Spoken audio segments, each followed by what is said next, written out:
On August 21st, 2021, I was able to have an impromptu conversation held trackside at the New York Society of Model Engineers with the model builder of the 32-car HO scale Ringling Brothers Barnum and Bailey Circus Blue Unit train.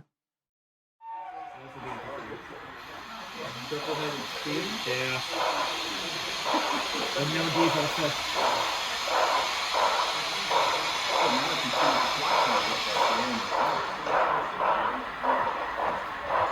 Thank you for bringing it. You're welcome. Yeah, this is going to be the last time the train's going to be Why Ringling Brothers? So, it's a funny story how it all kind of started. Basically, what happened was, when I was, a young kid, I always wanted to have my own model railroad, like a layout. But because of my house, I was restricted to like a small space. So I did like a small short line railroad, excursion railroad, and that sufficed. I was happy with that because I'm a big fan of like short lines and branch lines and stuff like that. But I always wanted to do something big, but I never had the opportunity to do it. Then in college, I got to join a model railroad club in Wakefield, Massachusetts, the North Shore Model Railroad Club.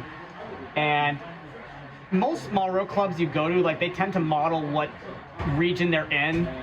Like here, for example, like this is probably all, stuff around here.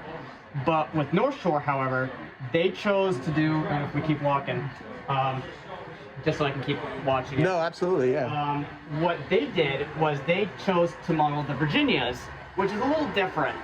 Now that's fine and everything, but I was always very specific and very picky about details, and running something that is meant for New England, like let's say it's like a commuter rail train. Let's say you're running like a Boston commuter train on a Virginia layout. It just looks kind of weird. And so I had all these like models for like short lines and for New England stuff running on a Virginia layout, and I kind of thought that looked a little weird. So now our club, it's big. It's like a 90-foot by 30-foot layout. And at that point I was saying to myself, you know what? I want to model something big. I want to do some big train, something that will catch people's attention, and something that I could bring around to other clubs. Something that, like, no matter what you put it next to, whether it's like desert scenery or like the South or like the Great Plains, whatever scenery you put the train next to, it would look perfectly at home. Something that I could bring around. So I thought to myself, okay, what would be cool to do?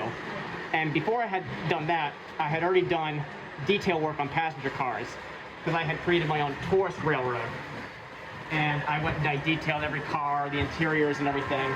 I did like a dinner train, and I did like the entire interior, like kitchen and like dining tables and napkins and menus and all sorts of, details. So I thought to myself, okay, I'd love to do some big, like train work, like a big passenger train. Like some some custom-made passenger train, so I could do like all the detailing stuff. And something, so I thought like, okay, what would be kind of neat to do? And I thought, well, I could do like the American Orient Express, that'd be kind of cool. Which I am thinking about doing with a buddy of mine who's interested. So look out for that in the future. And I'm just gonna fix this one wheel as it comes around. It'll do this from time to time, but that's one of the cons to running such a huge train. So I thought, okay, that would be kind of cool.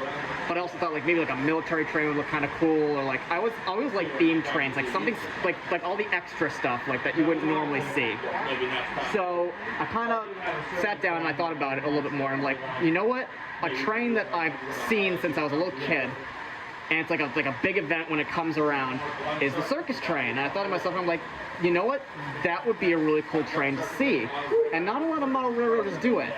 So I thought to myself, okay, that would be kind of cool to do something like that, because it's like a passenger train and a freight train in one. It's recognizable. So I said to myself, you know what? I want to model the Circus train. Now, before I started modeling, I actually wasn't a big fan of the Circus. Like, I mean, I loved the Circus, but I wasn't like, hugely involved with it. Like I had gone to see it when I was a kid. I liked it, for like when you bring a kid and you like, some like kid like hyper on like candy and like stuff like that. You know, it's like that. But it wasn't like something I like begged my parents to go and see every time it came to town. It was just kind of like, okay, it's fun, you know, you got the clowns, you got the performers, you know. I loved it, but you know, I wasn't like in love with it like I am now. So I said to myself, okay, I'm gonna model the circus train. You know, it'll be this really cool train, something that not a lot of people have. You know, I can bring it around to clubs and people can see it.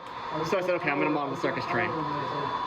But then, you know, I started doing the research and I started looking at the price tag and I was like, oh, this is gonna be like a big project.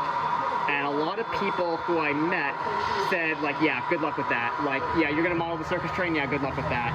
Because there's a reason why a lot of people don't model this is because, well, the price tag and the amount of detail that goes into it. So I said to myself, you know what, maybe I'll do something different. But then came Ringling's announcement in January of 2017. And I was like on the verge of doing this model, and I actually kind of started doing the research and started buying a few things when they made the announcement that the show would no longer be a thing. The circus would end in May of that year. And I said to myself, this is a sign. This is a sign that I have to build this train. There is no like, if I can do it, it's like, no, I have to do it. It had to come into being because there needed to be something when the circus was gone that we could still see and look at and be like, that's the circus train. Like, because when the train was gone, like it's all broken up now. It's all owned by various individuals. So you'd never ever see the whole train as one thing again. So I was like, there needs to be something around still where you see the whole train as it was as one solid piece. Because not only do I want it because I want to be able to remember it, but for those small, like all the kids and stuff who are going to grow up and be like, what was the circus? What was the circus train? I don't know what that is. There needed to be something around so that people could see it and be like, this was the circus train. It was a real thing. Why 32? So 32 came from the fact that the original train was roughly below around 60 cars, the whole train itself as a whole. And I said to myself, there's no way I'm going to be able to build a 60-car train and be able to run it on any layout I want. It needs to be something smaller. And when you think about model railroads, although you could have the actual car length, it doesn't look right on a layout because you can't model like an exact 1 mile of layout to match 1 mile in real life.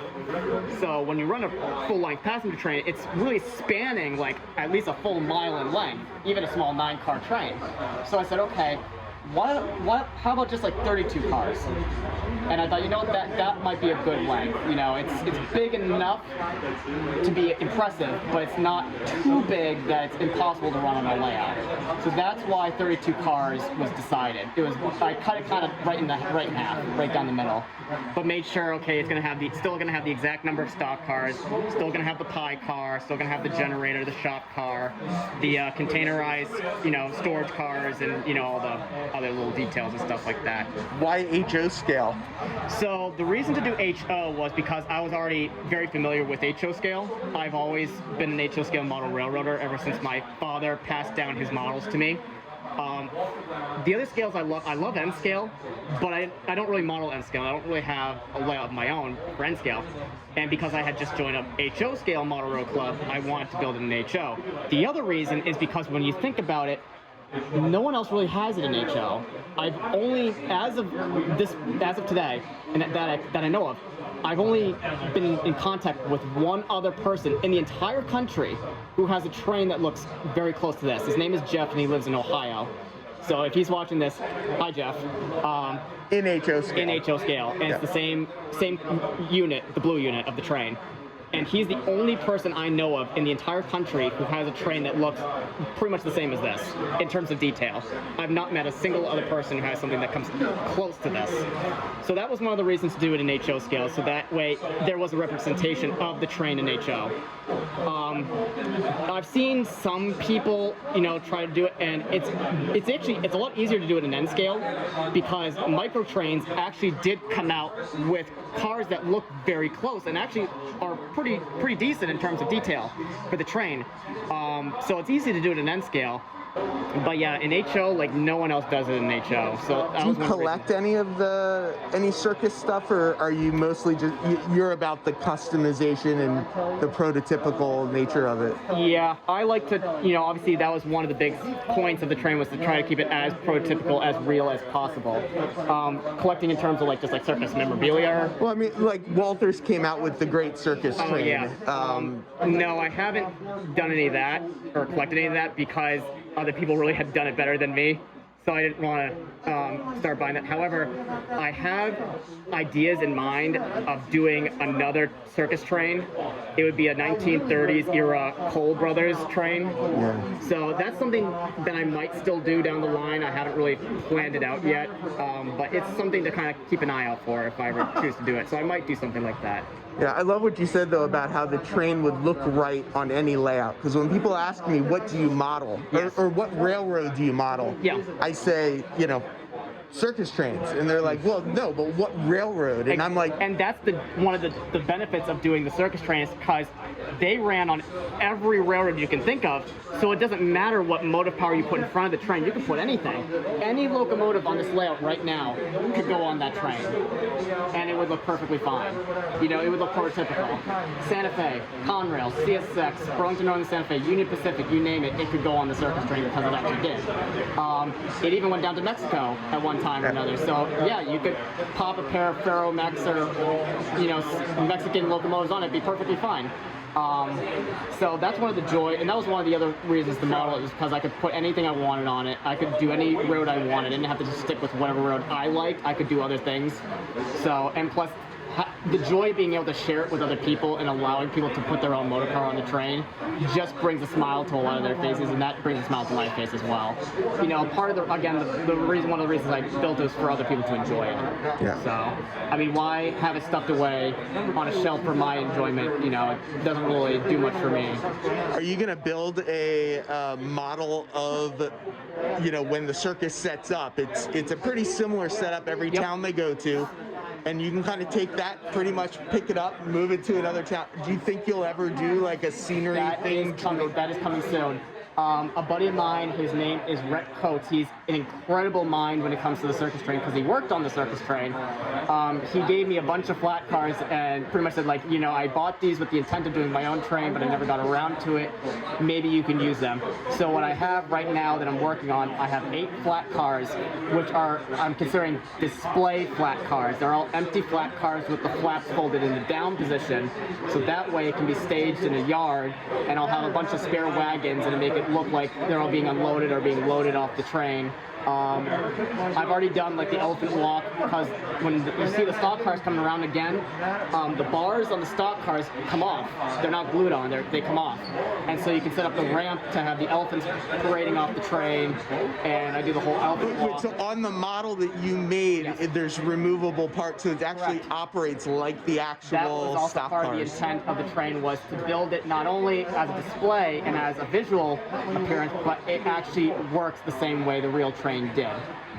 So the cars can all get separated into different sections, all stored in different tracks. The cars, the doors come off, the animals come off. The only thing that doesn't come off are the wagons, and that's why I'm building the special display flat cars, so I can swap out the ones that are glued and put on the ones that can be removed. Something else I'll share with you as an exclusive. This hasn't been shown to many people at all. This is another one of those coming soon things. Can I put it on YouTube? You can. Okay. I will give you full permission to put it on YouTube.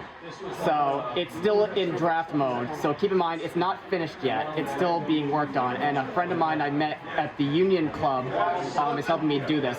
The first thing is I intend to have a fictional caboose for the train that says Ringling Brothers on it. And there's a reason for that. Because when the train's going around, one of the reasons to do the caboose is because you'll notice something I modeled, which was really only seen on the 90s version of the train and the early 2000s version, were the big cat wagons. In the 80s, Ringling actually used to have the lions of the tigers in their cages in the bottom portion of the bi-level car. And there's video on YouTube where you can actually see the tigers in their cages on the train. I guess that didn't obviously upset the animal activists, and it wasn't great for for the animals because they were exposed more to the elements. So I totally understand why they decided to stop doing that.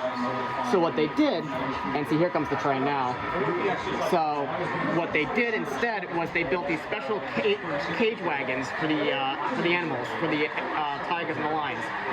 So obviously you'd need a crew somewhere on the train to be able to watch over them, and they usually had those wagons at the back of the train where you didn't have anyone at the back of the train, so you needed someone back there to keep an eye on them. So that's why I wanted to build a caboose to house the employees that would be watching over the tigers and the lions. So before I show you that exclusive, so if you look carefully at the open doors, you'll see there's a piece of plastic or a little bar. That bar comes off, and at that point I can put the ramp down, and I stage the animals coming off the train. So that all works, and all the details in there, the animals, the hay, even the elephant's dung is in there. I use special, basically like a poster putty. I painted it brown and I stuck it in there. So it's basically animal poop, which is great. But all the original, all the flavor of the circus is in there, from the performers in the vestibules to people in their windows. The pie car is fully interiored with like food, with people in there. The entire kitchen is in there. Do the covers come off? Like, does the pie car roof come off so you can see in? Yeah. Not usually, but if I want to have it like displayed at a show where it's like on static display, I can pull the roof off so people can look inside and see what's actually in there. So you'll see it coming by right now. Unfortunately, it's stuck behind the tank train, but you can see the lights are on. The actual kitchen itself is right in here. You have the dining area right here with a lunch counter, and then all the stuff that make the lights come on are stuffed in the storage area back here. Now, right now, because unfortunately it wasn't running properly earlier today, there would be the generator car right there. We had to pull it off because it kept derailing. It's sitting over in the yard right over there. So anyways, before I show you this, I'll show you the tiger wagon, so that way it kind of makes sense why I'm building this caboose. I haven't come I haven't come exactly to a conclusion what it's going to look like, but I'm kind of leaning on the idea that it'll probably be like a bay window caboose, so that way I like those better. That way you can see out the side of it, so that you can see towards where the wagons will be. I thought about either painting it like red or silver or blue. I thought the animals were at the front, closer to the locomotive, because it's the best ride, and then the people, and then the freight. You are correct. However, only the elephants, the horses, and all the big animals rode up front. They got spooked more, so they had to ride up front. The big cats, on the other hand, could ride in the back in the special wagons, because the other thing is you can't really have all the big cats all together in one car, because you're going to have problems, more or less. So here come the wagons right here. So these green ones here are the special tiger and lion wagons. And the cages probably ran about 2 inside each one, and they would just roll them on and off from the back door. They would open the door, the cages would roll out, and that's where the animals were kept. The tigers, I mean.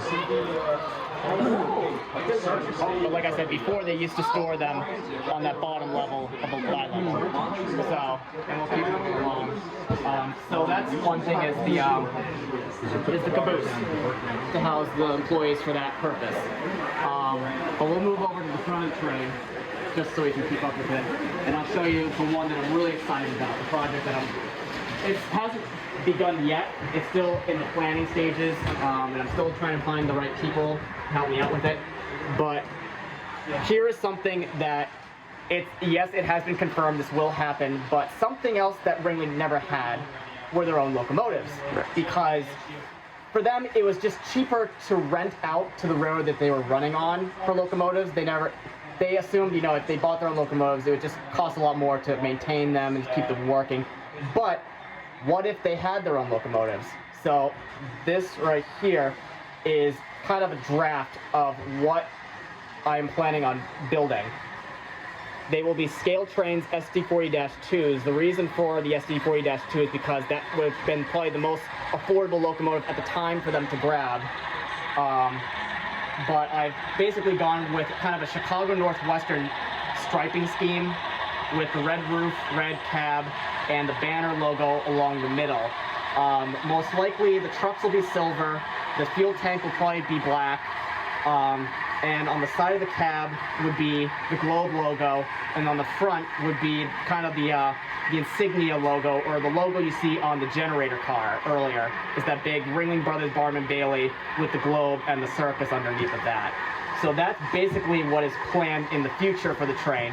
And the reason to also have those cars, one of the reasons for those locomotives is if a club doesn't have locomotives of their own to use for the train, it's more or less just backup motive power. I still want to always give the club that I'm visiting the option to choose the motive power, because that's really what has actually happened. The road, whenever the train goes to a particular railroad, it's up to the railroad to hand over the power.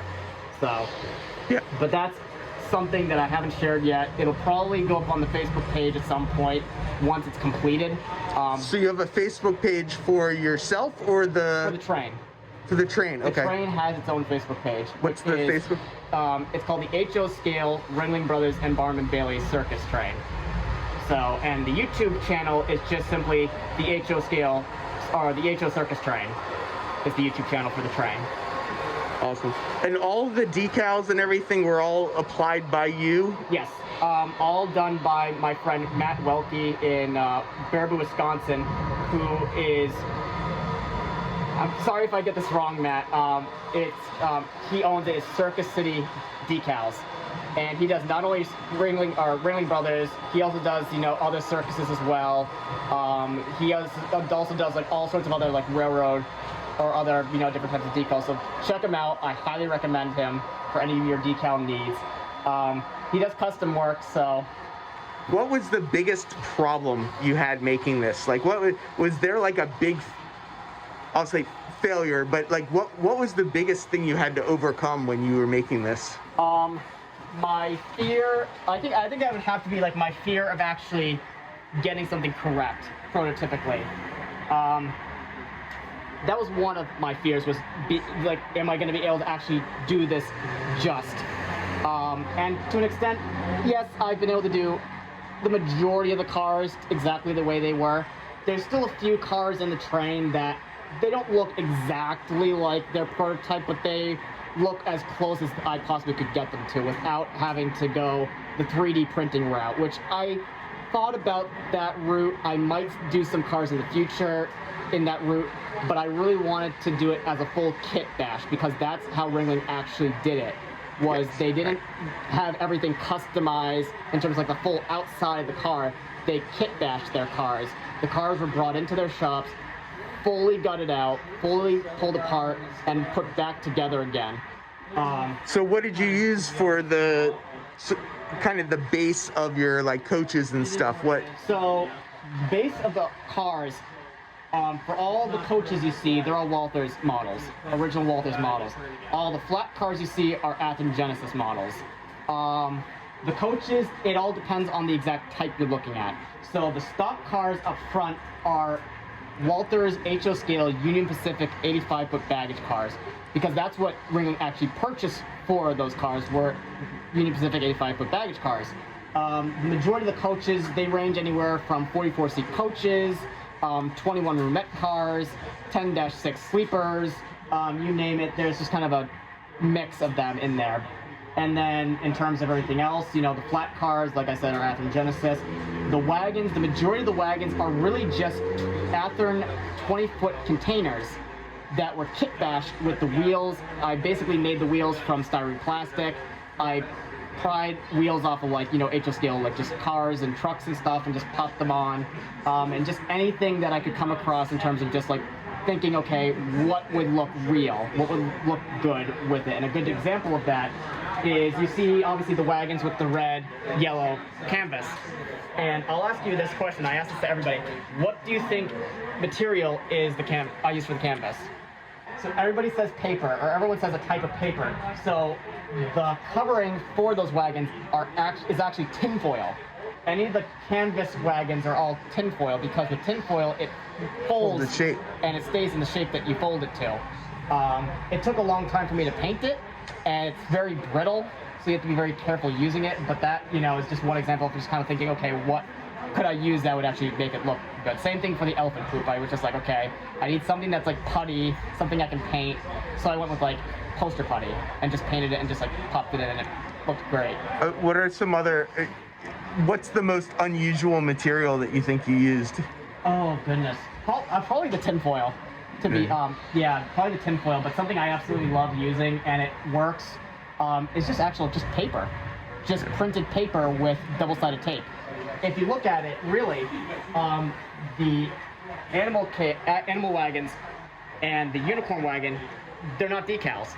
It's just paper printed with double-sided little stick tabs.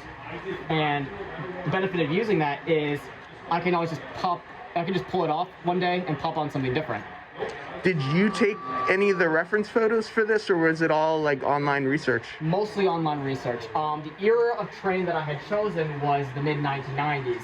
And the reason I chose the mid-1990s for the era of my train rather than doing like the most modern version of the train that there was basically because of, those were my childhood years. Those were the years that I loved watching trains like the most. Not only that, but it just gave me more options in terms of motor power to use because it was right before all the big mega mergers came into being. So it would make more sense with Conrail, with like early Norfolk Southern, with like Chicago Northwestern, Santa Fe. So the length of the train right now is literally going from one end of the layout to the other. Oh yeah, the train is approximately 32 feet in length with the generator car. Right. End to end, it's approximately 32 feet. And the train weighs approximately 15 pounds. Wow. And that's just the train, not the box it comes in, just the train itself is 15 pounds. How do you transport it around? There is a large box that I have. It's a cardboard box. My club was just going to throw it away, but I already knew I was going to model this train and just simply asked, hey, can I have it? And they were just like, yeah, here you go.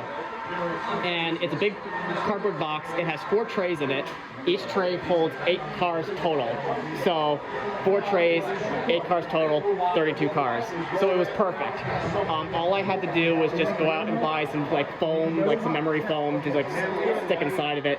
And each car gets put in carefully. It takes about a half hour to load and unload the train from the box. And I can just transport that anywhere I go.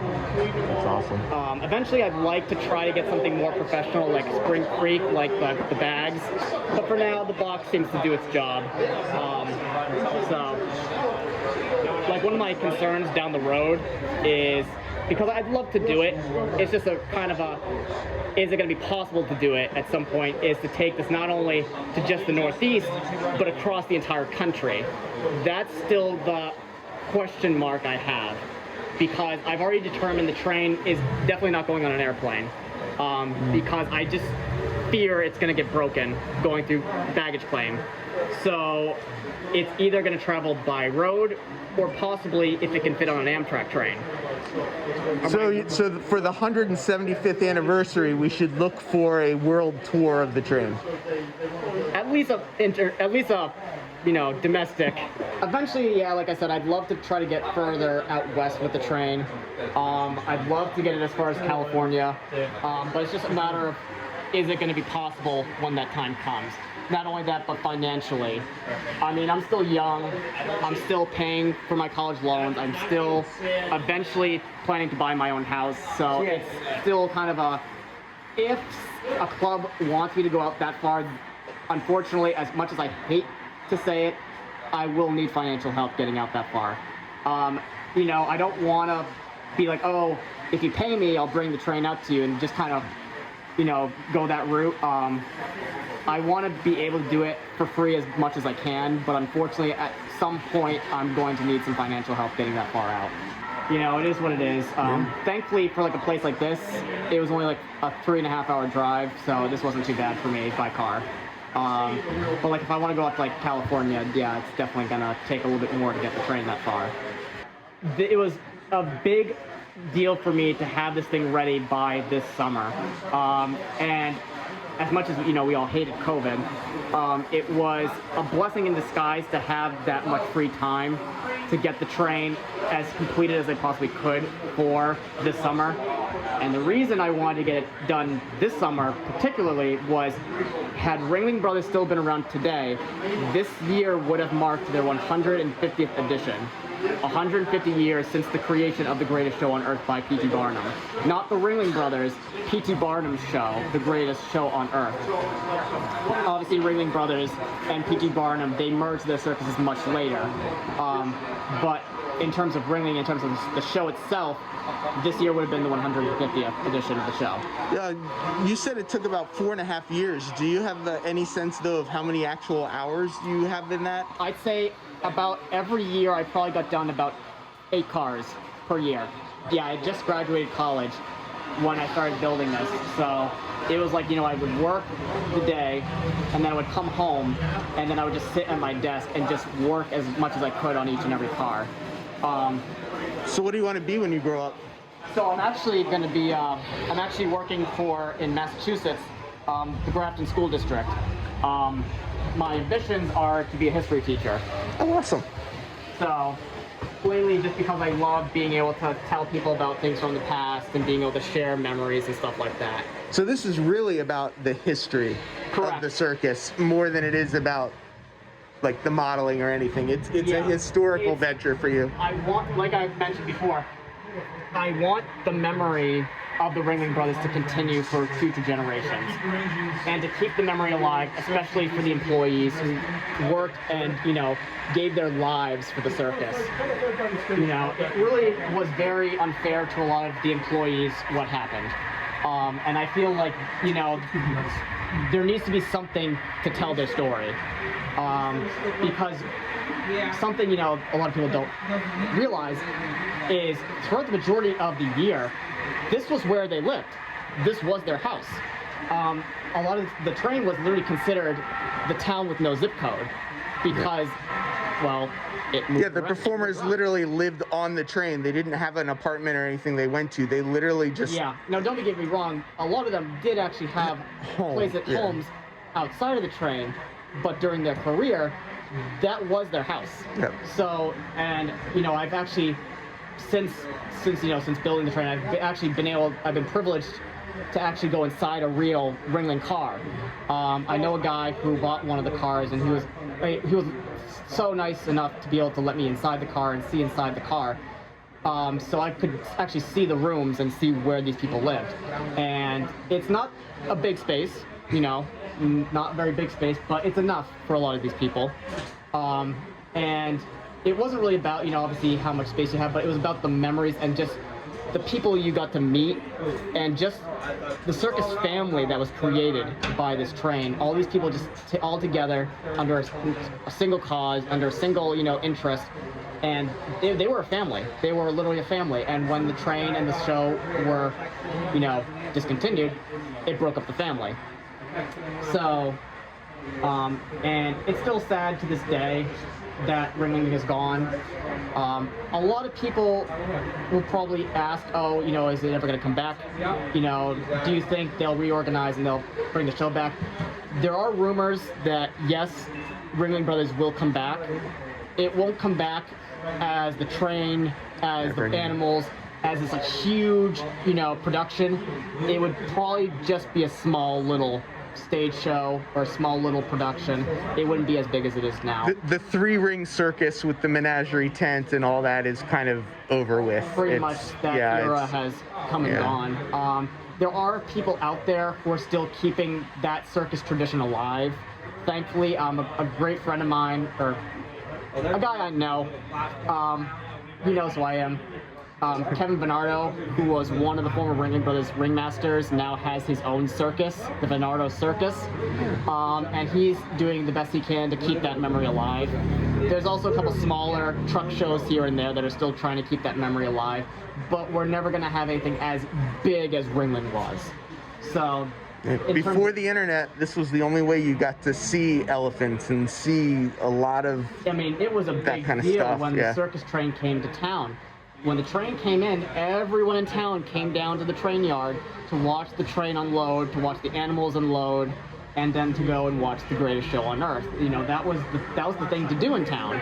Nowadays, obviously, we have the internet, we have television, we have all these different distractions in our lives that we really just don't think about that anymore. We don't really praise, you know, the outdoor or the indoor, you know, the stage entertainment. It's all now just internet and, you know, sports and this and that. So one last story that I have, it's a story that I, you know, want people to hear is, and especially, you know, just the people who wanted the show to end and wanted the circus to end, it's like a lot of people, yes, it's important to think about the animals, but a lot of people don't fully think about and consider the people who are actually working for the circus and what it did to them. Emotionally, it was, you know, very, very upsetting. And especially those living on the train, they pretty much were told to get off or get out when the train was, you know, had reached its final destination. A lot of these people didn't have transportation or didn't have ways of getting home. They were just told, you know, you can fit as, you know, they really just had to take as much as they could. There were still things left behind by these people. It's just really sad to see what happened to a lot of these people. Not only that, but especially families living on the train with kids. One story like I have, and I always get kind of choked up when I talk about it, was like, so I got the privilege, you know, I wanted to make sure I got as much footage and as much photographs of the train as physically possible when it ended. So it was the final day of the train, the last day the train ran, in my area at least. It was the red unit. They were on their way to Providence, their final location, before the red unit closed for good. So the train was pulling into Worcester for the last time, and you saw all the employees at their vestibules waving. But there was one scene that caught me particularly, and it was this little girl and her dog. So I'm watching the train pull into Worcester Station, and there's this little girl and her dog sitting in one of the windows. And she sees me with my camera, so she starts pointing, and she starts dancing in the window, you know, trying to get my attention and everything. So I, you know, stick my camera up towards her and manage to get, you know, some nice video capture. And I'm sitting there with my camera, and I'm thinking to myself, you know, this child was probably born and raised into the circus, and now they're being kicked out of their home, or at least, you know, their working home. And it's like, is this child going to be able to adapt to real world, real society? You know, the only friends she has have been like, you know, the kids that she's, you know, grown up with in the circus. It's like, you got to think about it. It's just like, you know, how are these people going to adapt to the world outside of the circus? And, you know, that really kind of choked me up, seeing that and thinking, okay, this is like her last day in her home, and now she's going to be kicked out of her home. And it's, you know, it was very upsetting. And one way I, you know, something to kind of remember that memory by is I got a nice photograph of her in the window, and her image with her dog is actually on my train. She's actually in one of the windows of my train. So yeah, that was one little story from just watching the last train go by. And it's very upsetting, but it is what it is. You know, time goes on, people heal, and, you know, it's nice to hear from a lot of different people with Ringling, to know what's going on in their lives and to know that they're doing fine and they're doing well these days. I've had the pleasure of getting to talk to a bunch of people from Ringling, and the people, especially like when they see this, you know, they reach out to me and they're like, thank you so much for keeping our memory alive. Thank you so much for giving us this, for us being able to go back and be able to reminisce on, you know, the fun we had in the circus and everything. The one thing I really, really wish I could have done, and it's very upsetting that I can't do it now, is having the pleasure of being able to ride the circus train for real. I never got that opportunity, and I never will, which is very sad.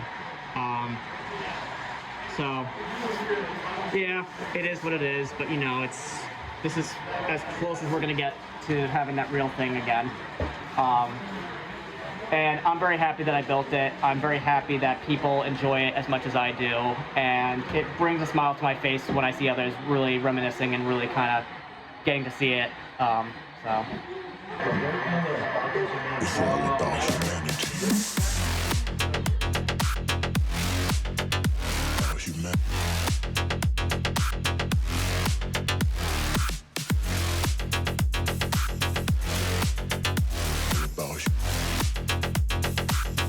It's all about humanity.